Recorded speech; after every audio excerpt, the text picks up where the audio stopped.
Yes, we went 5-5 last year, which is the best record here in the last decade. We was one win away from going to the playoffs for the first time, AAA playoffs for the first time in 12 years. So we're looking to build upon that this year.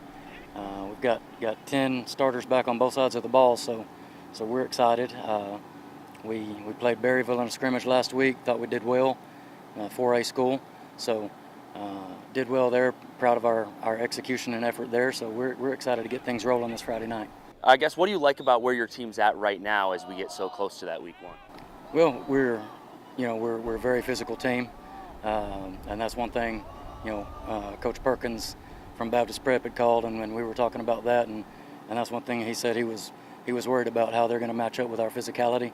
So we feel like we're very physical. We're one of the few teams that we're hitting every day. We're in pads every day, doing some kind of knock-up drill.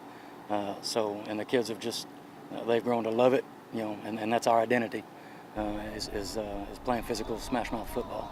Who are maybe some guys from last year's team that you lost to either graduation or some holes you're trying to fill this year?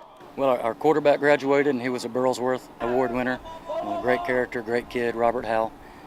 We lost him to graduation, so we're going to be starting a sophomore quarterback right now, Noah Cantrell. Very smart kid, athletic, good football player, good kid. So he's got big shoes to fill with that. And then he was a safety and running back when he wasn't hurt, Tristan Fellows, but he was hurt most of the year last year. So lost him, and then we only had 3 seniors. Lost one of our starting inside linebackers, Camden Norberg. So lost him, so we only had 3 seniors. We feel like we're bringing back just as much or more than anybody in the state.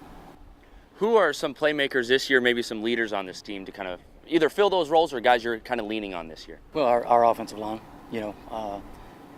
and I tell those guys all the time, the pretty boys, all the backs and receivers, they get their names in the papers and get on the news and all that junk, but if it weren't for what those guys do on a daily basis, Coach Woodard has them on that sled down there and every day working their butts off. And if it weren't for what those guys do, those guys wouldn't be scoring touchdowns and doing everything and getting their names in the paper. So I like to highlight my offensive line at all times. What are you kind of looking forward to most, kind of getting this season going and started? Yes, I mean we're facing a little adversity right now. We got 2 guys I know that have tested positive for COVID. You thought that was all over, but it's not. Apparently it comes back for football. So we got some adversity, some holes to fill there, and a few other things going on. Got a 3-hour road trip in 110 degree weather. So I'm looking forward to see how we respond, and that's been my challenge to them all week long. Looking to better our record from last year, and these seniors, these guys have been with me for 3 years now.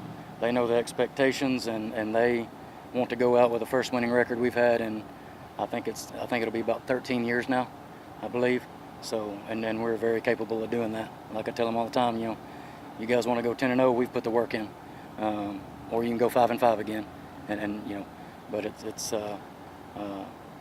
whatever the seniors decide to do, and we're senior heavy laden, and those guys are all starters. Every one of my seniors are starters. So we have a lot of good leadership out there.